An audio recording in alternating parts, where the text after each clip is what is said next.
तो dear student, आपका बहुत बहुत स्वागत है। आप देख रहे हैं एडू मंत्रा और मेरा नाम है आयुष। तो स्टूडेंट, आज के इस वीडियो से क्लास 9th की जो संस्कृत की पढ़ाई है वो स्टार्ट होने वाली है। तो सभी बच्चे से रिक्वेस्ट मैंने पिछला ही वीडियो में कर दिया था इंट्रोडक्शन में कि अपना पेन पेपर कॉपी ये सब खरीद लीजिएगा और क्लास नोट्स बनाते चलिएगा।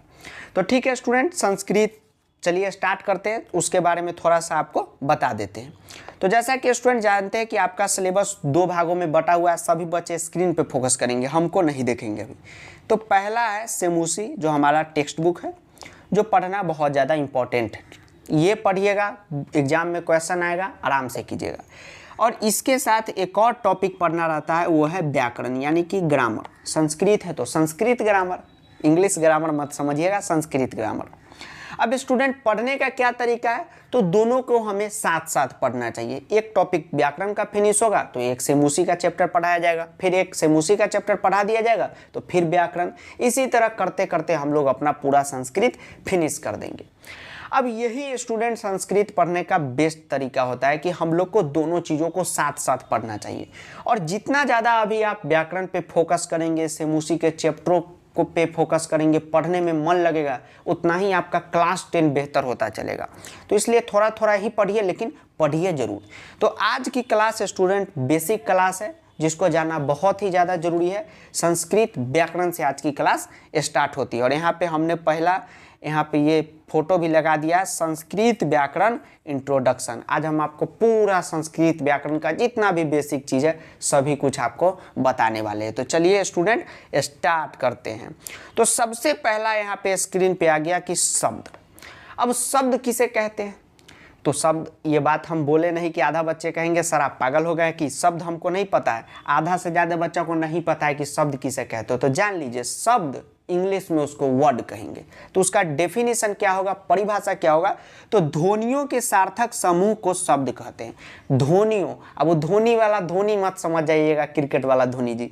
ध्वनियों मतलब साउंड, वर्ण, ठीक है। ध्वनियों के सार्थक समूह को हम लोग शब्द कहते हैं। जैसे अगर स्टूडेंट मैं यहाँ पे लिखूँ, स्क्रीन पे फोकस कीजिए, पुस्तक, तो ये एक शब्द है।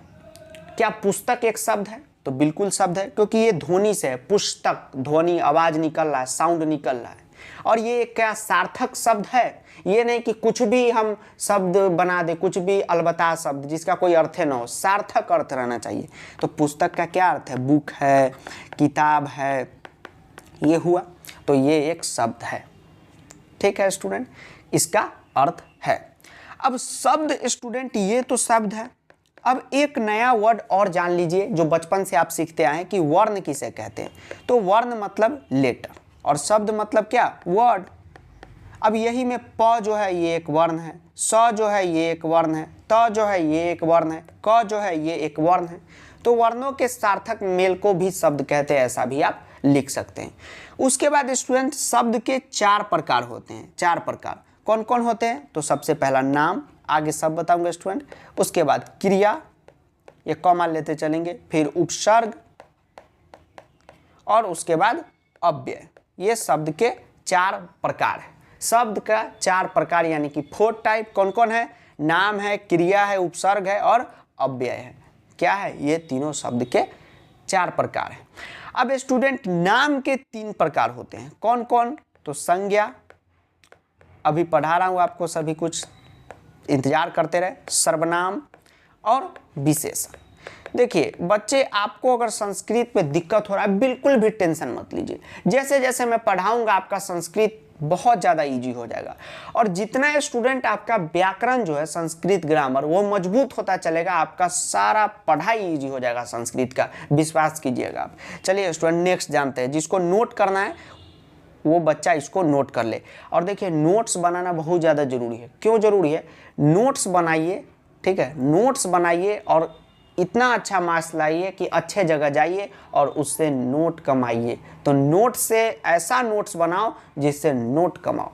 जैसे हमने संस्कृत की पढ़ाई की, इतने अच्छे से नोट्स बना के आज नोट कमा रहे हैं। तो आप भी नोट्स बनाओ और नोट कमाओ। ठीक है स्टूडेंट। अब आ गया ये बच्चा वाला चीज़, क्लास नर्सरी वाला चीज़। क्या संज्ञा किसे कहते हैं, तो संज्ञा किसे कहते हैं बताओ। बताओ, इंग्लिश में बच्चा सबसे अभी भी पूछेगा 10th के बच्चा से कि संज्ञा किसे कहते हैं, नहीं आएगा। नाउन किसे कहते हैं, तो नाउन आर नेमिंग वर्ड, इतने आता है। या noun are the person, palace, animal और थिंग। सेम वही है कि हम जो शब्द से किसी व्यक्ति, क्या होगा स्टूडेंट, जो शब्द से किसी व्यक्ति, स्थान या वस्तु, भाव आदि का बोध हो उसे हम लोग संज्ञा कहते हैं। जैसे अगर मैं लूँ राम, ये एक संज्ञा है, बिल्कुल संज्ञा है, प्रॉपर नाउन है ये, तो इसे हम लोग संज्ञा कहते हैं। जिस शब्द से किसी व्यक्ति मतलब आदमी, स्थान मतलब जो स्थान पैलेस, और वस्तु मतलब कोई सामान। A noun is a name of person, palace, animal और थिंग, तो थिंग का वस्तु, इसी को हम लोग क्या कहते हैं, संज्ञा कहते हैं। भाव मतलब, भाव जो हो गया, जो आपके अभी आ रहा होगा कि मैं उससे प्यार करता था, मैं उससे प्यार करती थी, तो प्यार क्या है, एक भाव है। तो इसको हम लोग कैसा संज्ञा कहेंगे, भाववाचक संज्ञा कहेंगे। तो ये सब भी एक संज्ञा ही है। राम हो गया, पुस्तक हो गया अपना, भाववाचक, भाव में जैसे प्यार हो गया, रिस्पेक्ट हो गया, आदर हो गया, सम्मान हो गया, ये सब क्या है, भाववाचक संज्ञा।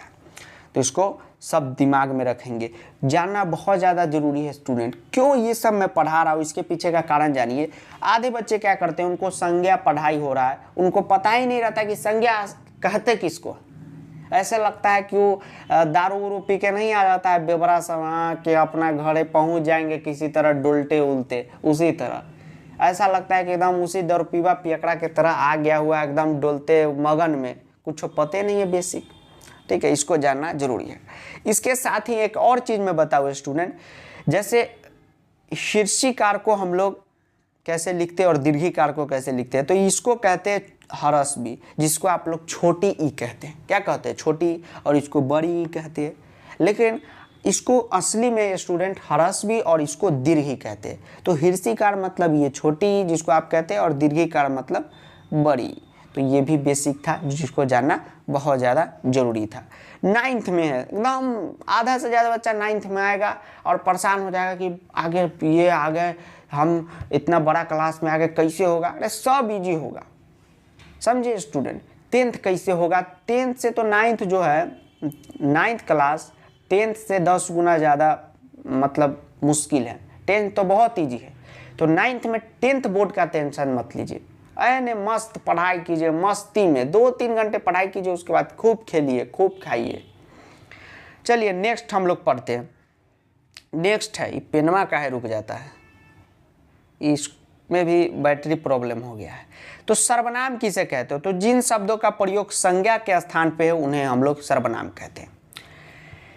इतना डिफिनीशन तो सब बच्चा को याद है, लेकिन पूछिए कि सर्वनाम किसे कहते हैं, नहीं बताएगा। तो जान लीजिए किसे कहते हैं, तो जिन शब्दों का प्रयोग संज्ञा के स्थान पे हो। अरे सर वो तो हमको ही पता है, बताइए किसे कहते हैं, उसे ही सर्वनाम कहते हैं। जैसे अगर मैं कहूँ राम एक अच्छा लड़का है, क्या कहूँ, राम एक अच्छा लड़का है। ठीक है स्टूडेंट। अब मैं कहूँ वह स्कूल जाता है, क्या जाता है, स्कूल जाता है। अब लड़का है तो स्कूल जावे करेगा, लड़की भी रहती तो जाता। वह अच्छा खेलता है, मतलब वह एक अच्छा खिलाड़ी है। अब देखिए स्टूडेंट, यहाँ पे गौर से देखेंगे, हंसी मजाक हटा के शांति से देखेंगे। हमने पहले लाइन में यूज किया कि राम जो है ये एक अच्छा लड़का है।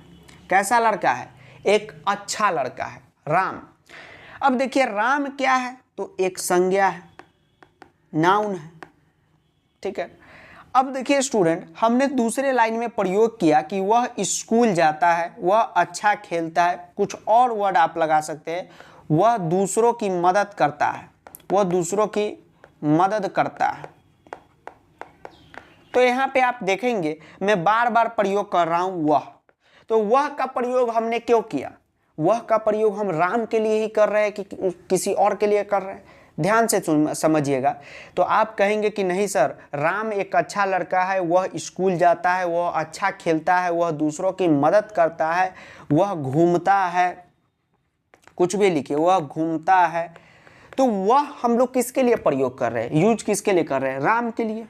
रामे के लिए न कर रहे हैं कि हाँ राम अच्छा लड़का है, वो ये सब काम करता है। तो वह क्या हो गया स्टूडेंट, सर्वनाम हो गया, जिसको हम लोग किसके बदले में यूज कर रहे हैं, संज्ञा के बदले में यूज कर रहे हैं। और इसी का तो डेफिनेशन है कि जिन शब्दों का प्रयोग क्या है, जिन शब्दों का प्रयोग संज्ञा के स्थान पे हो उन्हें हम लोग क्या कहते हैं, सर्वनाम कहते हैं। तो देखिए संज्ञा राम के जगह प्रयोग हो रहा है, वह जैसे यहाँ पे क्या प्रयोग होना चाहिए था, क्या होना चाहिए था बताइए, राम एक अच्छा लड़का है, राम स्कूल जाता है, राम अच्छा खेलता है, राम दूसरों की मदद करता है, राम घूमता है। तो राम का यूज ना करके मैं क्या यूज कर रहा हूँ, वह का यूज कर रहा हूँ। तो ये क्या हो गया, एक सर्वनाम हो गया। अब बच्चे कहेंगे कि सर हिंदी और संस्कृत का मतलब ग्रामर एक ही होता है। तो स्टूडेंट आपको सिलेबस के अकॉर्डिंग आपको 90% दोनों को सेम ही पढ़ाया जाता है, हिंदी हो या संस्कृत हो। क्योंकि संस्कृत का जो स्टूडेंट डिफिनीशन होता है वो अलग होता है। जैसे आप संधि में जाएंगे तो हर एक संधि का संस्कृत में अलग डिफिनीशन है, लेकिन आपको नहीं पढ़ना है, समझे, आपको नहीं पढ़ना है। और सीबीएसई वाले बच्चों को तो बिल्कुल भी मत पढ़ना है, आपको पूरा हिंदी में कॉन्सेप्ट समझना है और संस्कृत में उसको यूज करना है, वो अपने आप आ जाएगा अगर हिंदी कॉन्सेप्ट आ गया। संस्कृत में डेफिनेशन होता है, परिभाषा होता है, लेकिन आपको पढ़ने की जरूरत नहीं है। अब चलिए आगे बढ़ते हैं। अब आता है विशेषण। विशेषण किसे कहते हैं, तो जो शब्द संज्ञा या सर्वनाम की विशेषता बताते हो उसे हम लोग विशेषण कहते हैं। जैसे ही अभी पिछला एग्जाम्पल देखिए, राम एक अच्छा लड़का है। अच्छा क्या है, लड़का है। अब देखिए राम एक अच्छा लड़का है। अब लड़की सब कह रही होगी कि हमारा सर हम लोग का नाम काट रहे हैं, तो ठीक है लिख देते हैं, सीता एक अच्छी लड़की है। एक मेल एक फीमेल, दोनों बराबर, मारपीट नहीं होना चाहिए कमेंट बॉक्स में कि हम लड़कियों के साथ अन्याय हो रहा है, इधर लड़कियों का नाम नहीं लिया जा रहा है, सबका नाम लिया जाएगा, ठीक। अब देखिए स्टूडेंट, यहाँ पे राम एक अच्छा लड़का है या सीता एक अच्छी लड़की है, इसमें देखेंगे कि ये अच्छा लड़का क्या है, किसके बारे में बात हो रहा है, राम के बारे में। तो राम का विशेषता बता रहा है कि हाँ यह एक अच्छा लड़का है। तो ये जो अच्छा हुआ ये क्या हुआ, विशेषण हुआ। जो शब्द संज्ञा या सर्वनाम की विशेषता बताए, देखिए राम के बारे में बता रहा है कि यह अच्छा है। अब राम है तो लड़का तो होबे करेगा, अच्छा भी है। तो यहाँ पे राम संज्ञा है, जी सर बिल्कुल संज्ञा है सर। और इसी का ना विशेषता बता रहा है, इसका गुण बता रहा है, इसका अति बता रहा है। जिसे इसका मार्क्स लाने पे उस मोहल्ला में शर्मा जी का बच्चा का बड़ाई नहीं होता है, उसका बेटा तो इतना कर दिया, तो वही वाला बात है। राम का बड़ाई हो रहा है, गुण बता रहा है, तो ये क्या हुआ, विशेषण हुआ। उसी तरह सीता का गुण ये अच्छी बता रहा है, तो ये क्या हुआ, विशेषण हुआ। तो ये संज्ञा है ये दोनों। तो जो संज्ञा या सर्वनाम की विशेषता बताए, इसी लाइन में मैं अगला लाइन लिखता कि राम, जैसे यहाँ पे मैंने लिखा है स्टूडेंट कि वह जो है स्कूल जाता है, वह अच्छा खेलता है। तो वह तो हम लोग राम के लिए इस्तेमाल किए हैं, तो वह की विशेषता बता रहा है कि वह अच्छा खेलता है, यानी अच्छा वह की विशेषता बता रहा है। वह क्या है, सर्वनाम है सर्वनाम। तो वही जो संज्ञा या सर्वनाम किसी की भी विशेषता बताए उसे हम लोग क्या कहेंगे, विशेषण कहेंगे। क्या कहेंगे, उसको विशेषण कहेंगे, ठीक है। अब नेक्स्ट हम लोग आगे बढ़ते हैं। नेक्स्ट है क्रिया। क्रिया हम लोग किसे कहते हैं, तो देखिए क्रिया किसे कहते हैं, तो जिस शब्द से किसी कार्य या वस्तु के होने का या करने का ज्ञान हो तो उसे हम लोग क्रिया कहते हैं। जैसे अभी हम आपको पढ़ा रहे हैं और आप पढ़ रहे हैं, तो ये क्या हो गया, एक क्रिया हो गया। क्रिया का मतलब ही होता है जिससे किसी काम के होने का बोध हो, ठीक है स्टूडेंट, जिस शब्द से किसी काम के होने का बोध हो। जैसे आयुष सर पढ़ा रहे हैं, आयुष सर पढ़ा रहे हैं, और उधर सामने वाला बच्चा कोई राहुल हो। हमारे गियर में हमेशा राहुले फंसता है, क्योंकि हम जहाँ जहाँ पढ़ाते हैं वहाँ राहुल का संख्या एकदम ताबड़तोड़ रहता है। राहुल पढ़ रहा है, अब लड़की सब बोलने लगी हम लोग का नाम नहीं दिया, ठीक है लड़की में कुछ भी रख लो, गीता पढ़ रही है सर थोड़ा। अब देखिए आयुष सर पढ़ा रहे हैं, तो हम यहाँ पे काम कर रहे हैं, तो ये क्रिया हो गया।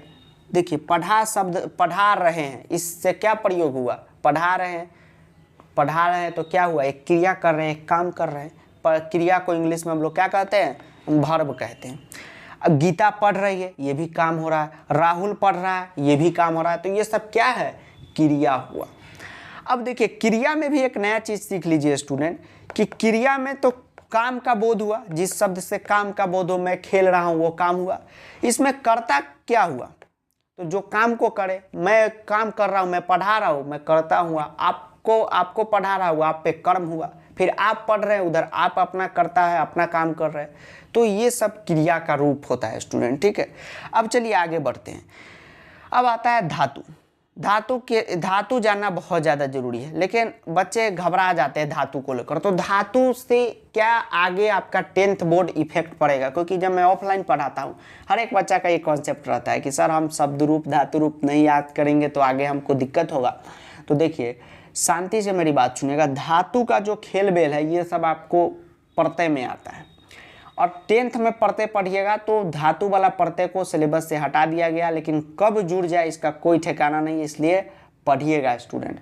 और जितना भी आपको शब्द रूप पढ़ना है, धातु रूप पढ़ना है, सब कुछ पढ़ाऊंगा। इसलिए आज तो स्टार्टे है तो बारी बारी से पढ़ा रहा हूँ। धातु किसे कहते हैं, तो क्रिया के मूल रूप को धातु कहते हैं। मूल रूप क्या होता है जानिए, जहाँ से मेन चीज निकला हो। जैसे अगर मान लीजिए ये हिमालय है और यहाँ से स्टूडेंट कोई नदी बह रही है, मूल रूप आधा बच्चा को नहीं पता रहता है, समझिएगा ध्यान से। ये हिमालय पर्वत है और यहाँ से मान लीजिए कि एक नदी बह रही है, ठीक, एक नदी भाई बह रही है। उसके बाद इस नदी का ये ब्रांच मान लीजिए ये हो जाए, ये 3 भागों में ये नदी मान लीजिए बढ़ जाए, ये 3 भागों में बढ़ जाए। अब मेन इसका मूल रूप कहाँ से है, तो मूल रूप तो यही सब हो गया, यहीं से ना ये तीनों निकला। तो उसी तरह कि धातु किसे कहते हैं, तो क्रिया के मूल रूप को धातु कहते हैं। अब क्रिया क्या है, तो वही खेलना, पढ़ना, खाना, जिस शब्द से काम के होने का बोध हो। जैसे मैं पढ़ा रहे हैं, अगर कोई हमसे फोन पे पूछे अभी क्या कर रहे हैं, फोन आ जाए, हम कहेंगे हम अभी पढ़ा रहे हैं। तो पढ़ा रहने से क्या बोध हुआ कि आयुष सर काम कर रहे हैं, इसलिए थोड़ा देर बाद फोन करेंगे। तो उसी तरह क्रिया के मूल रूप को धातु कहते हैं। अब ध्यान से देखिएगा, जैसे यहाँ पे एक मैं आपको लिखता हूँ, जैसे देखिए क्रीडति, ये संस्कृत का एक शब्द है। धातु किसे कहते हैं, आ जाइए शांति से, समझना बहुत ज़्यादा जरूरी है। तो क्रीडति का मतलब क्या होता है, खेलना, ठीक है। जहाँ जहाँ हम लोग संस्कृत में प्रयोग करेंगे खेलना वाला शब्द, वहाँ हम लोग क्रीडति का प्रयोग करेंगे, क्रीडति का, ठीक है स्टूडेंट। तो क्रीडति से क्या बोध हो रहा है, खेलने का बोध हो रहा है। इसका तो हिंदी मीनिंग खेलना है, मतलब संस्कृत में खेलने का बोध हो रहा है, किसी काम का बोध हो रहा है। अब ट्रांसलेशन या शब्द में तो हम लोग क्रीडति लगाएंगे, लेकिन ये जो मेन निकला हुआ है स्टूडेंट, ये क्रीड धातु रूप से निकला हुआ है। क्रीडंती, क्रीडतु, वो वाला जो शब्द रूप होता है, बालका बालको बालकाभ्याम, बालके बालको बालका, उसी तरह धातु रूप भी होता है। तो उसी के क्रीड धातु रूप से ये शब्द निकला हुआ है। तो यही क्रिया के मूल धातु रूप को हम लोग क्या कहते हैं, मूल धातु, मूल चीज को, मूल जो शब्द हो उसी को हम लोग क्या कहते हैं, धातु कहते हैं। जैसे देखिए यहाँ पे क्रीडति खेलता है, तो ये हो गया, ये ब्रांच हो गया, और यहीं से क्रीड से ये क्रीडति बनता है, क्रीडंतु बनता है। तो ये सब ब्रांच हो गया और ये मूल हो गया। और ये क्रिया ये है, ये क्रिया है, ये क्या है, क्रिया है, काम हो रहा है। तो यही स्टूडेंट हम लोग को धातु में पढ़ना है। अब देखिए उपसर्ग किसे कहते हैं, तो उपसर्ग और प्रत्यय में समझिए। उपसर्ग ऐसे शब्दांश को कहते हैं जो जिनका प्रयोग स्वतंत्र रूप से न होकर क्रिया के पहले हो जाता है। मतलब समझिए, अगर सिंपल भाषा में बताएं, बच्चा वाला भाषा में, तो उपसर्ग का प्रयोग हमेशा शब्द के पहले होता है। किधर होता है, तो उपसर्ग का प्रयोग शब्द के पहले होता है, शब्द के पहले होता है, ठीक, उसे ही हम लोग उपसर्ग कहते हैं।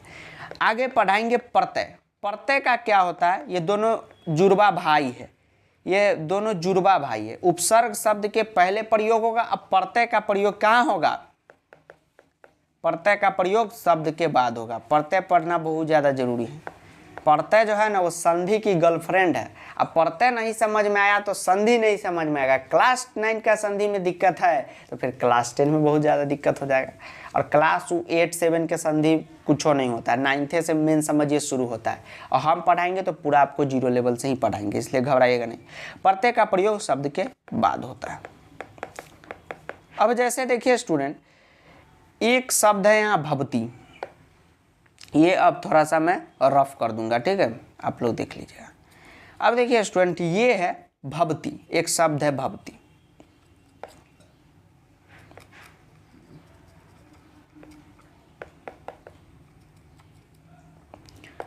ठीक, क्या शब्द है भवती।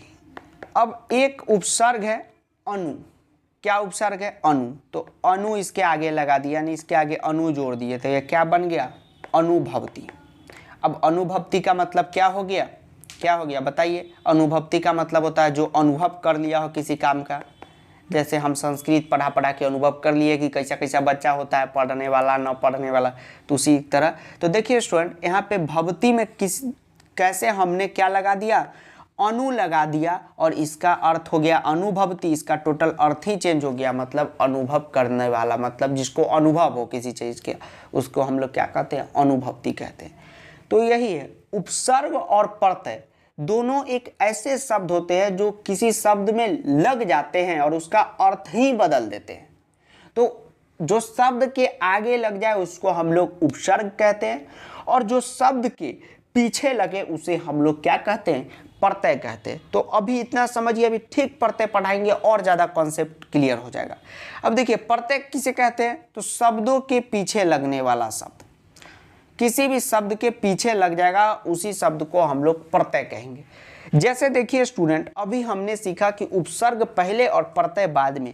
एक शब्द है और शब्द में कुछ लगाइएगा आगे चाहे पीछे, हेर फेर हुआ, बस अर्थ तो चेंज होबे करेगा, उसका मतलबा जो है वो तो चेंज ही होगा।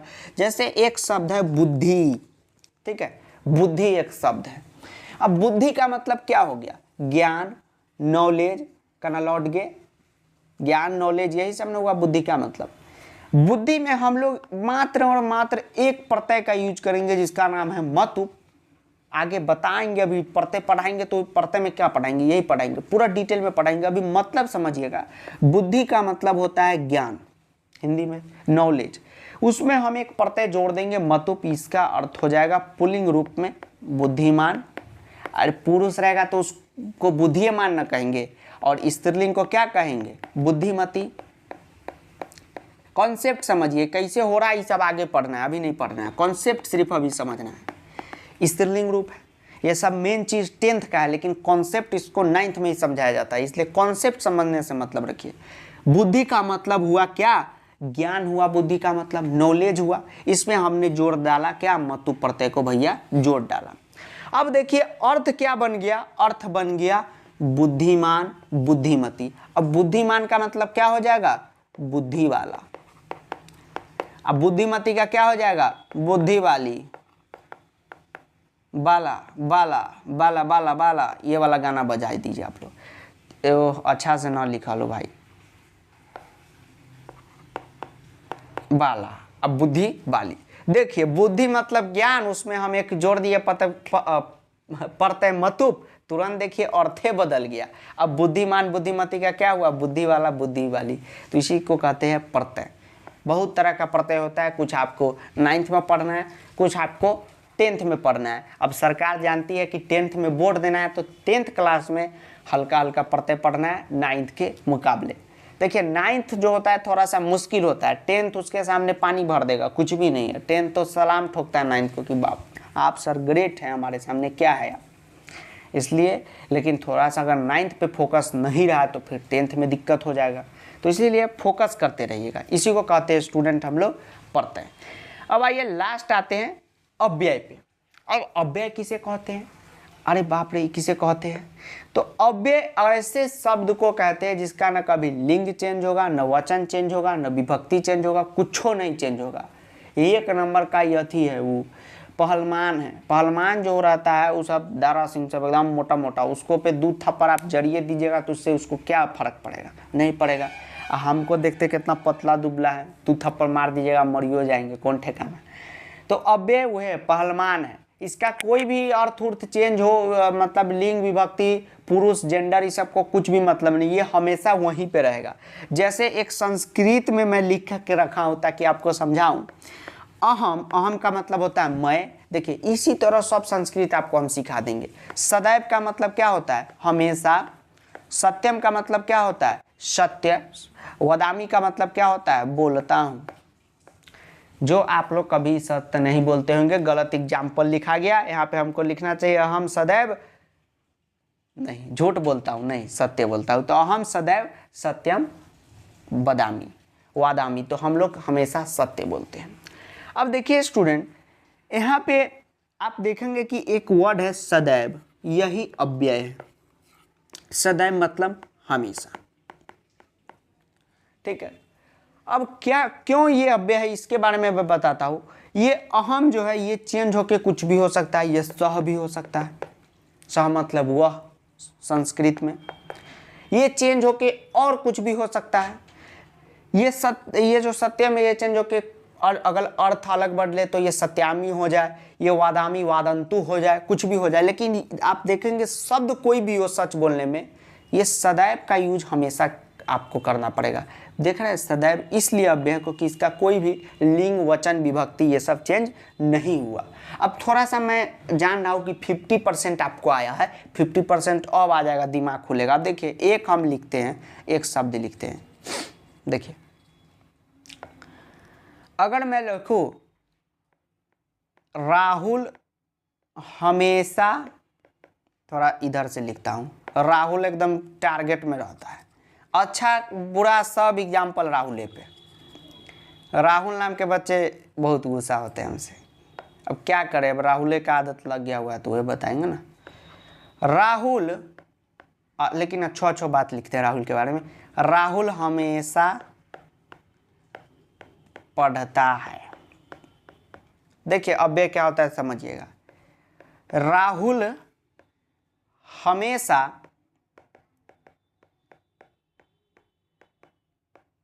खेलता होगा, ठीक है, कोई ठिकाना नहीं। एक बात बताइए स्टूडेंट, राहुल क्या हुआ? संज्ञा हुआ सर। तो क्या संज्ञा के जगह हम सर्वनाम का यूज कर सकते हैं? अभी ने बताया कि सर्वनाम किसे कहते हैं? जिसके बदले में संज्ञा के यूज कर सके। तो संज्ञा के बदले में जो शब्द का हम यूज कर सके उसे सर्वनाम कहते हैं। तो क्या राहुल के जगह हम ऐसा लिख सकते हैं, वह हमेशा खेलता होगा? ठीक है स्टूडेंट, अगर मैं ऐसा लिखूं, ये दो रहने दीजिए। अब देखिए स्टूडेंट, यहाँ पे राहुल का शब्द चेंज होके वह हो गया, क्रिया जो है ये पढ़ता था अब खेलता है, ये बदल गया, ये है होगा में हो गया। एक शब्द आपने देखा ये हमेशा कभी नहीं बदला। यहाँ पे हमने है को होगा किया कि राहुल खेलता है या होगा, चेंज कर दिया, टेंस बदल दिया, इसको हमने सोच मत लगा दिया कि खेलता होगा, कोई ठिकाना नहीं, कुछ कह नहीं सकते। लेकिन एक शब्द था हमेशा, ये नहीं बदला, कुछ भी हो जाए। उसी तरह यहाँ पे संस्कृत में मैं लिखा अहम सदैव सत्यम वदामी, कि मैं जो हूँ हमेशा सत्य बोलता हूँ। तो ये सदैव जो है ये क्या हो गया? एक अव्यय हो गया। सदैव क्या हो गया? एक अव्यय हो गया, जिसको कोई मतलब नहीं है कि किसका लिंग चेंज हो रहा है, मतलब जेंडर किसका चेंज हो रहा है। यहाँ पे अहम, कोई लड़की बोल रही है तो भी सदैव ही लगाएगी, कोई लड़का बोल रहा है तो भी सदैव ही लगाएगा, कोई और बोल रहा है तो भी सदैव ही लगाएगा। जैसे आप बोल रहे हैं मैं प्यार करता हूँ उससे, वो भी बोल रहा है मैं प्यार करता हूँ उससे। आदमी चेंज हो गया, कुछ भी चेंज हो, प्यार आप सभी ने लगाया, क्योंकि प्यार किया तो डरना क्या। तो ये क्या हो गया? प्यार क्या हो गया? एक अव्यय हो गया। उसी तरह ये सदैव क्या हो गया? एक अव्यय हो गया। ठीक है स्टूडेंट, अब देखिए ये सब आप समझ गए। तो आज स्टूडेंट हम लोगों ने ये सब सीखा कि कैसे कैसे हम लोग को पढ़ना है, और इन सब चीज़ों को ध्यान में रखना पड़ेगा, क्योंकि अब आपके जो ग्रामर का पोर्शन है, जैसे संधि है, प्रत्यय है, उस सब की भी पढ़ाई स्टार्ट हो जाएगी। तो ठीक है स्टूडेंट, धन्यवाद, प्रणाम, आदाब, सत श्री अकाल, जय हिंद, वंदे मातरम। मिलते हैं नेक्स्ट लेक्चर में। और स्टूडेंट और बात बता दूं कि प्लीज़ आप संस्कृत पे फोकस होकर चलिएगा, ठीक है स्टूडेंट। ये नहीं कि अब इसको बहुत एकदम कुछ बहुत बड़ा एकदम हौला सब्जेक्ट बना दे, एकदम कि हवा बना दे कि आप बहुत बड़ा है कैसे होगा, जाकर ट्यूशन ज्वाइन कर लिए, ये वो फलाना चिलाना, बिल्कुल भी ऐसा मत करना है। आपको क्या काम करना है कि आपको क्या काम करना है, शांति से डेली पढ़ाई करनी है। 20 से 30 मिनट आप डेली पढ़ाई कीजिए, कैसे भी आपकी संस्कृत हो 2 मिनट में कंप्लीट हो जाएगा। और बता दूं स्टूडेंट कि क्लास 10 बोर्ड में या किसी भी क्लास में संस्कृत में मार्क्स लाने के लिए आपको संस्कृत आने की बिल्कुल भी जरूरत नहीं है। ऐसा थोड़ी है कि वहाँ आपको संस्कृत लिखवाने लगेगा बोर्ड एग्जाम में, चाहे बैठा देगा आपको एक संस्कृत में ग्रंथ दे देगा, जैसे अपने ग्रंथ है, रामायण है, महाभारत है, ये दे के कहेगा पढ़ो, इसको लिखो, इसका हिंदी मतलब समझाओ। ऐसा थोड़ी होता है, हल्का हल्का चीज़ रहता है। संस्कृत 70% आपको हिंदी ही है, ठीक है स्टूडेंट। और क्वेश्चन आंसर इतने छोटे होते हैं, बोर्ड आपको इतना मदद करता है, बहुत इजी सब्जेक्ट है। बहुत बच्चे पछताते रहते हैं कि हमने हिंदी क्यों नहीं लिया। संस्कृत हिंदी के मुकाबले बहुत स्कोरिंग है, बहुत हेल्पफुल सब्जेक्ट है। आप क्लास 10 बोर्ड दे के आएंगे तब कहेंगे अरे बाप रे सर क्या बात कह दिए थे, सही बोले थे, ठीक है। इसलिए ज़्यादा टेंशन मत लेना है, शांति से पढ़ते चलना है, ठीक है स्टूडेंट। तो चलते हैं, मिलते हैं नेक्स्ट लेक्चर में। धन्यवाद।